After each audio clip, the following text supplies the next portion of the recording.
Over the past few days, the issue of family separation has reached a fever pitch.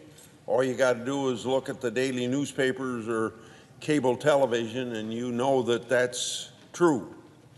This is a crisis that has been brewing since a surge of young migrants across our border way back in 2014, just now reaching a new peak. I've said it before, and I'll say it again. I find it ridiculous to suggest that members of my political party, the Republican Party, somehow support the idea of separating families. No one wants families separated. No one wants to see families exploited. To suggest otherwise is to feed the frenzy that has been whipped up over the last few days. Lost in this frenzy is the reality that the only group standing to truly benefit while America is divided here are smugglers, drug cartels, and human traffickers. They know about the weakness and the loopholes in our current immigration laws, and they aren't afraid to use those weaknesses and those loopholes because for these people, it's all about profit for them. So smugglers, drug cartels, and human traffickers don't then care about human lives. Back in 2015 and 2016, I questioned the Obama administration's Department of Homeland Security after receiving reports that human trafficking was increasing and some smugglers weren't being arrested even after smuggling people across the border dozens of times. The lack of consequences emboldened these smugglers.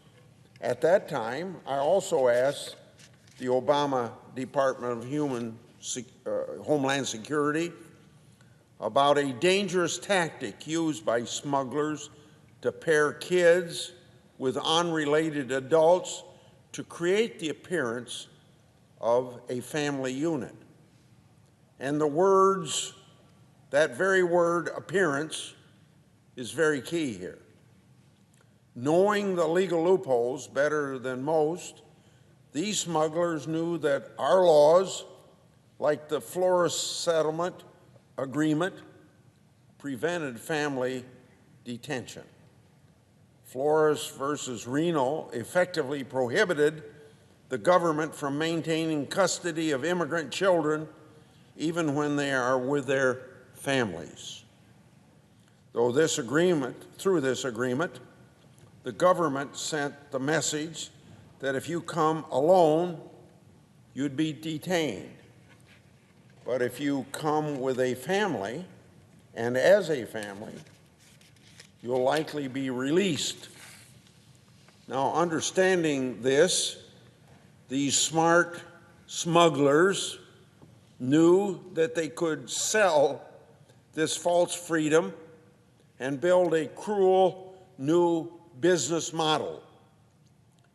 In 2015, I was horrified to learn that human smuggling rings were exploiting children and selling them to the highest bidder to get to the United States and avoid detention.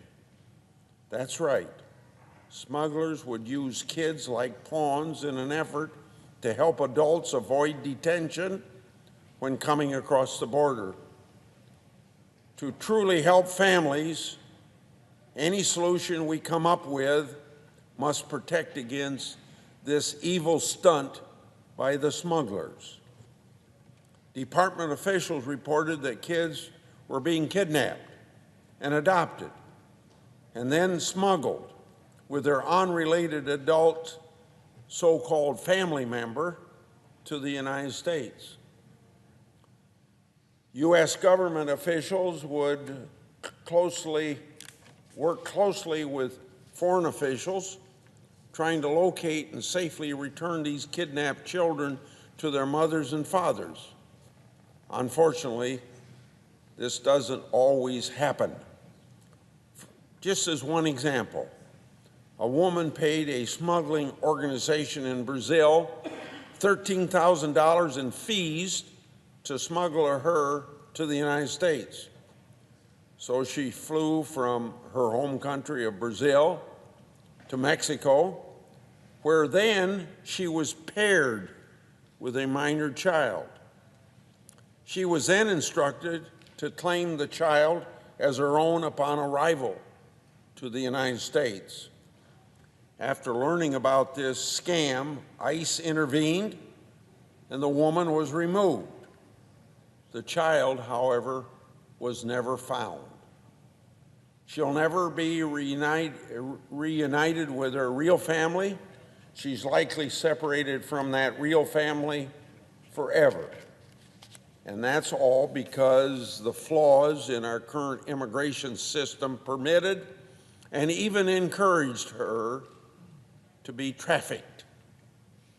I heard just yesterday that the Customs and Border Protection have temporarily stopped referring cases for criminal prosecution.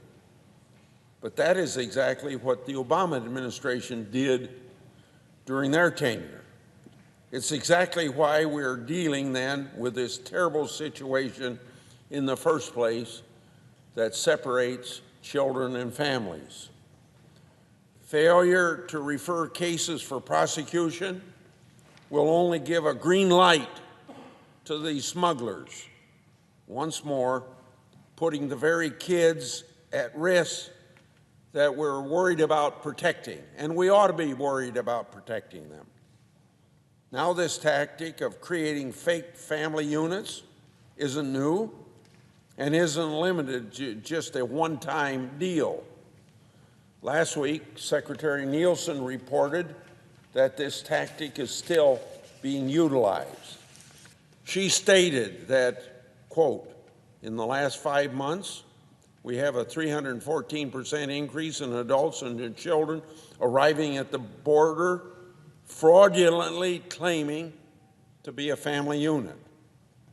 That is obviously of concern, end of her quote. These fake family units are often provided with fraudulent documents to support that the group is actually a family unit when we all know that it's not a family unit. There's a whole industry that exists to create fake birth certificates and many other documents that show a familial family relationship. As the tactic to create these fake family units became more popular, the underground market exploded. Smugglers are very smart, and many of them are masters at gaming our own immigration system. So let me reiterate that the way the Flores versus Reno agreement is currently applied, the government can't keep children, immigrant children, even if they're with their parents. Flores discourages the federal government from keeping families together in Department of Homeland Security custody. If we remedy this situation, not only would we be able to keep families together, but we'd also be telling the smugglers who profit from this that their day of making millions of dollars off of the most vulnerable is over. And the most vulnerable are the kids that we're talking about aren't getting the protection that they ought to get when they're separated from their parents. So to me, the answer to this problem appears very simple. We should repeal the Flores decision only as it applies to accompanied children so that the Department of Homeland Security can keep families together in family residential centers. That's very simple, and of course, that's very quick. That's why last week I worked hand in hand with Senator Tillis to produce a bill that would do just that. Senator Tillis's thoughtful bill in addition to repealing parts of the Flores decision, would also allow more immigrant court judges to be hired and would provide that detained families have their cases heard first. Senator Tillis's bill would immediately end this crisis and wouldn't return us to the failed catch and release policies that even former Obama Department of Homeland Security Secretary Jay Johnson acknowledges as poor public policy. So I hope my colleagues will join with Senator Tillis and this senator to fix this problem. The American people are counting on it. Thousands of families are depending upon it. Thank you, and I yield the floor.